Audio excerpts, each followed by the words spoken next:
Salam, hər vaxtınız xeyirli olsun mənim dəyərli izləyicim, dostlarım, tanışlarım. Bugün biz sadə Avbaqda Milyonerlər məhəlləsindəyik dəyərli izləyicim. Siz də milyoner olmaq istəyirsinizsə, gəlib bu evi alamağa dəyər. Çünki mənzilimiz əşyalı 102 kvadrat dəyərli izləyicimiz. Baxın, bu gözəl məhəllədədir. Bir dənə məhəlləsinin genişi göstər. Xırdalanda Avbaq yaşayış kompleksinə yerləşir. 7 nömrə məktəbə yaxın, yola yaxın dəyərli izləyicimiz.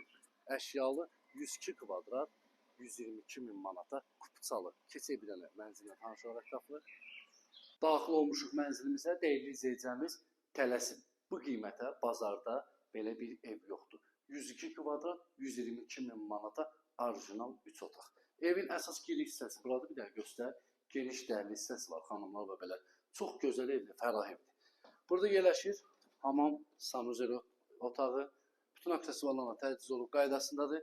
Geniş bir dənə qonaq otağı, çox səliqəli, genişdir. Evin bir dənə hündürlüyünə baxın. Fərah evdir, xanımlar və bəylər.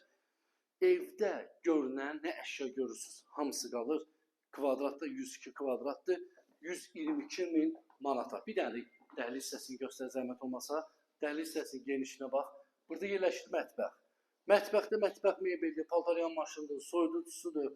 Hamısı qaydasındadır. Öz həyətinə doğru baxır. Görürsünüz, baxışı deyil, izləyəcəyimiz. İkinci mərtəbədə yerləşir. Bir dənə uşaq yataq otağımız, çox geniş, fərah evdir, deyil, izləyəcəyimiz. Xırdalanda yerləşir. Avbaq yaşayış kompleksində bir dənə geniş yataq otağımız. Yataq otağının genişliğinə bax. Bu yataq otağının 2 dənə pəncərəsi var, deyil, izləyəcəyimiz. Yataq otağından eyvana çıxışı var. İstəyir istəmir, kombidir, deyil, izləyəcəyimiz. Evdə görünən bütün əşyalar hamısı qalır. 102 kvadrat, 122.000 manata yerləşmə yeri biz sırada 7 nömrə məktəbin qarşısında əsas yol deyil izləyəcəyimiz Milyonerlər məhəlləsində. Siz də milyoner olmaq istəyirsə, gəlin bu evi tələsin, qaçırmayın. Allah hər kəsə qismət eləsin. Əlaqə nömrəmiz səhifədə var. Əlaqə saxlaya bilərsiniz. Sağ olun, var olun.